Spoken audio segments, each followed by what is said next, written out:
घनश्याम प्रसाद नेताम के स्वर में यह गीत।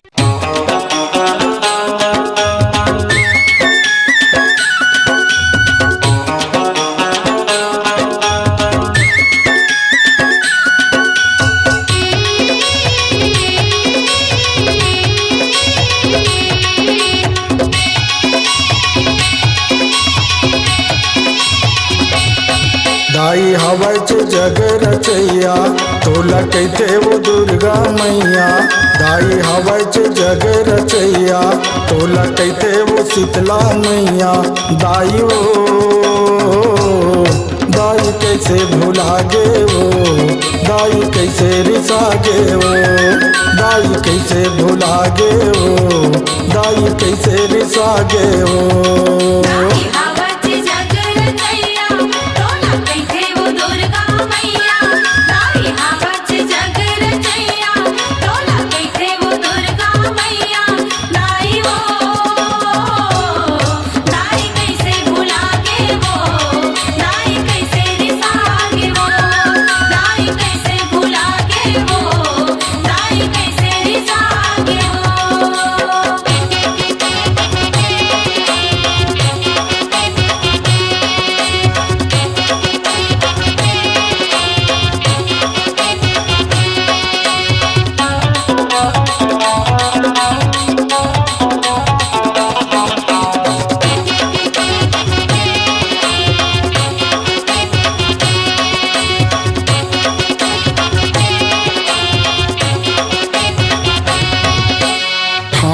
ठाव तोर ठहरा है दाई गाँव गाँव बिराजे, तोर मंदिर देवाला मदाई घंटा शंख बाजे।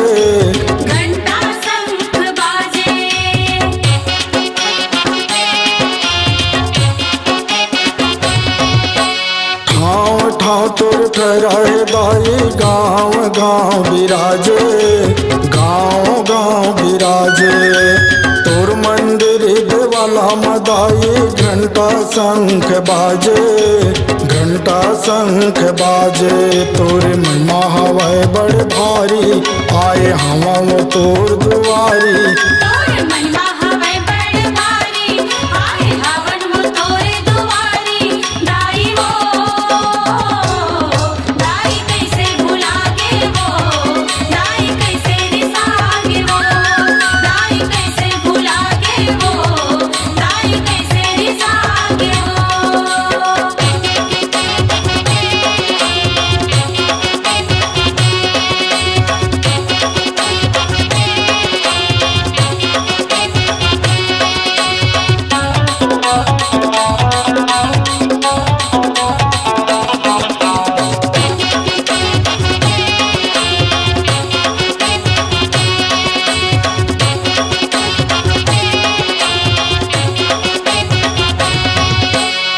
ससुरला मारे वो दाई धरती के भार उतारे,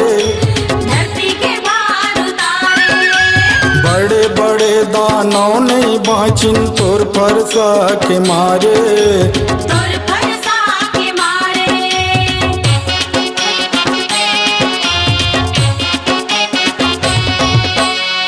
ससुरला मारे वो दाई धरती के भार उतारे, धरती के भार उतारे।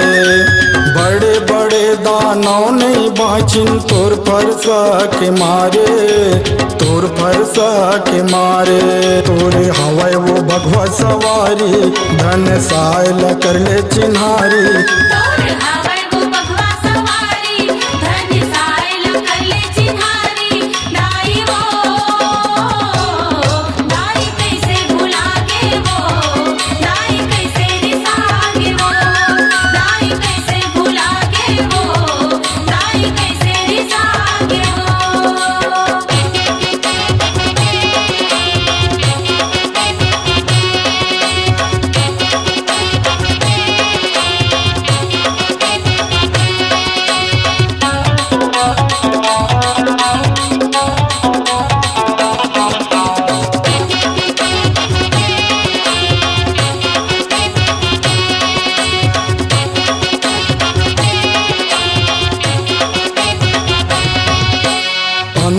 ध्यान धरे उदाई ब्रह्मा चंवर डोलावो ब्रह्मा चंवर डोलावे नारद बिना बजावे उदाई सरस्वती जस गावे सरस्वती जस गावे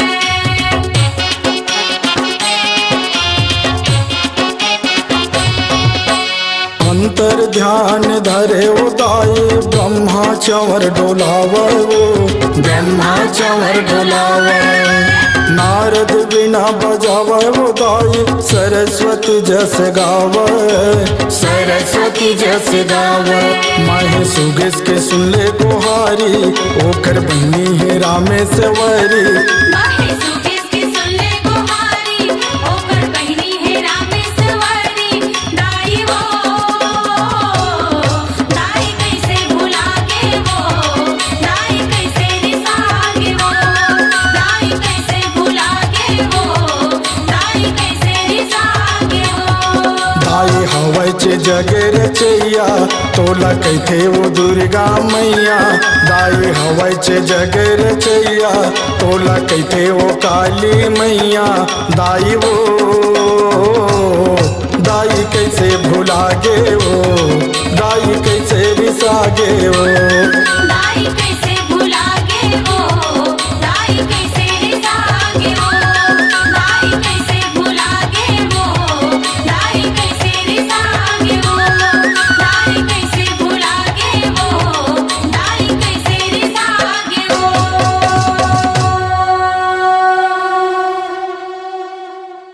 अपनी आवाज को दीजिए एक नया मुकाम।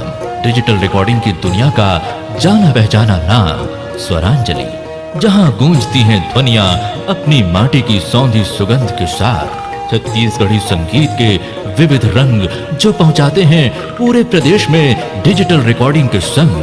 स्वरांजलि स्टूडियो नेमीचंद गली नंबर 2 गंजपारा रायपुर।